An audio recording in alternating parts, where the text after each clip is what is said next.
Hi friends, welcome back to my channel. Already 2 tips చూసేశారు కదా. Home remedy for dandruff. 2 videos already post చేసేసారు. ఇది third video అనమాట.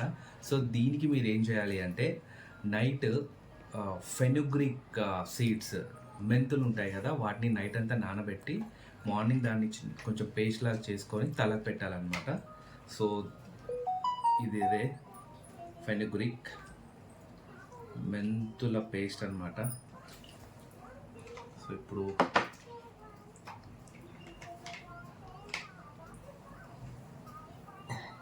ఎంత పడుతుంది?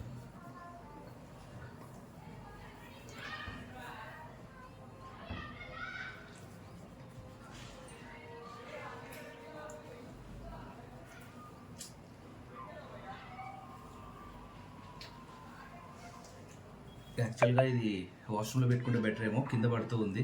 సో ఇది మొత్తం దీన్ని ఇలా అప్లై చేసేసి హెయిర్ అంతా ఒక హాఫ్ అన్ అవర్ అయిన తర్వాత స్నానం చేసేసేయండి. నేనైతే 2 టిప్స్ ట్రై చేశాను. దాని తర్వాత కూడా నాకు ఇంకా ఎలాంటి రిజల్ట్స్ అనేది రాలేదు. ఏదైనా సరే 1 టైంలో అయితే రిజల్ట్ రాదు, అది నాకు కూడా తెలుసు.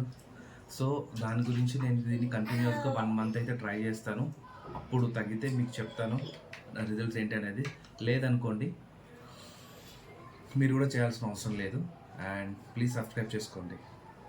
జస్ట్ ఇందాక చూపించాను కదా, సో అదంతా కింద పడిపోతుంది అనమాట. అందుకని నేను వాష్రూమ్లోకి వెళ్ళి మొత్తం నీట్గా అప్లై చేసేసుకున్నాను.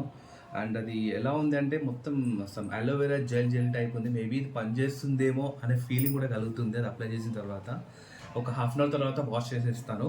వాష్ చేసిన తర్వాత నెక్స్ట్ వీడియోలో అసలు దీని రిజల్ట్ ఎలా ఉందో మనం డిస్కస్ చేసుకుందాం. అండ్ ప్లీజ్ సబ్స్క్రైబ్ చేసుకోండి. ఈ వీడియోని అందరికీ షేర్ చేయండి. హాయ్ ఫ్రెండ్స్, చూశారు కదా వీడియోలో మొత్తం అప్లై చేసేసిన తర్వాత హాఫ్ అన్ అవర్ తర్వాత నేను స్నానం చేసేసాను, హెడ్ బాత్ చేసుకున్నాను. హెడ్ బాత్ చేసుకున్న తర్వాత హెయిర్ అనేది చాలా అంటే చాలా సిల్కీగా స్మూత్ అయిపోయింది. బట్ ఇంకా రిజల్ట్స్ అయితే ఇంకా నేను మీకు అప్పుడే చెప్పలేను, ఎందుకంటే ఇది జస్ట్ థర్డ్ టిప్పే కాబట్టి. దీని తర్వాత 4th కూడా ఉంది, దాని వీడియో కూడా నేను అప్లోడ్ చేస్తాను. ఇలాంటి మరిన్ని వీడియోస్ కోసం ప్లీజ్ సబ్స్క్రైబ్ చేసుకోండి.